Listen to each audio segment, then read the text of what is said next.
Hello friends, मेरे channel में आपका स्वागत है। तो आज इस वीडियो में मैं आपसे शेयर करने वाली हूँ हम बच्चों को कैसे दीज और दैट का मीनिंग उनका यूज़ सिखा सकते हैं, ताकि वो अपनी डेली लाइफ में जब सेंटेंसेस बोले तो उसमें दीज और दैट का यूज़ कर सकें और उनकी इंग्लिश अच्छी हो सके।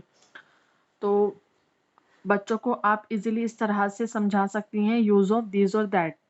तो यूज़ कहाँ कहाँ करना है दीज और दैट का, जैसे पहले हम इनका मतलब समझ लेते हैं। हिंदी में दीज का मतलब होता है, मीनिंग होता है यह, और दैट का होता है वह।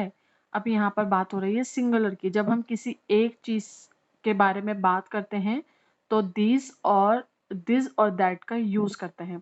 तो फॉर एग्जाम्पल, जैसे एग्जाम्पल है यह एक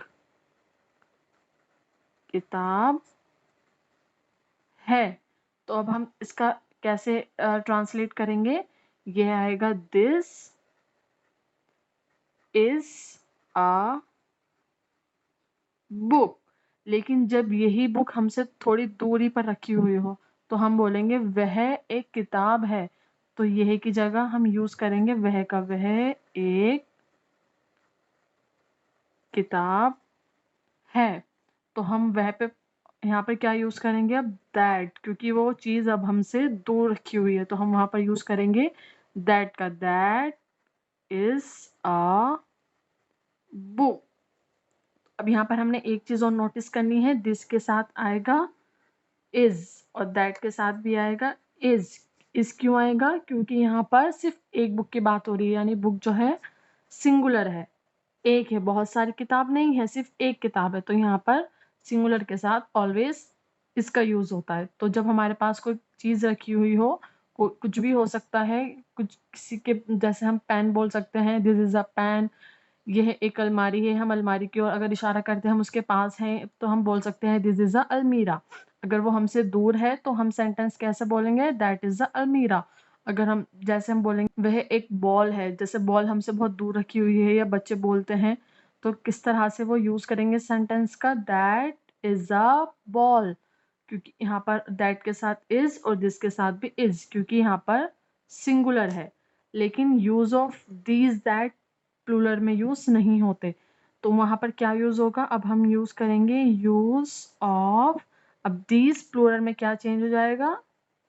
दीज। और दैट का यूज हो जाएगा दोज। ये हो जाएगा प्लूरल में। अब प्लूरल में हम कैसे यूज करेंगे? अब हम जैसे बोलेंगे प्लूरल जब एक से ज्यादा चीजें होंगी, जैसे किताब एक थी यहाँ पर, अगर अब किताब ज्यादा होंगी एक से, तो हम बोलेंगे ये किताबें हैं। तो यहाँ पर एक किताब की बात नहीं हो रही है, बहुत सारी किताब की बात हो रही है, लेकिन ये पास ही रखी हुई हैं। तो हम कैसे बोलेंगे? These are books. क्योंकि अब हमारे पास सिंगुलर बुक नहीं है, प्लूरल में है। तो अब यहाँ पर हम पास के लिए दिस का यूज नहीं करेंगे, दीज का यूज करेंगे। उसी तरह जब अगर बुक्स हमसे दूर रखी हुई हैं और बहुत सारी हैं, प्लूरल है, तो हम कैसे यूज करेंगे? वे किताबें हैं। तो अब यहाँ पर हम बुक्स का यूज कर रहे हैं, तो यहाँ पर लिखेंगे हम दोज आर बुक्स।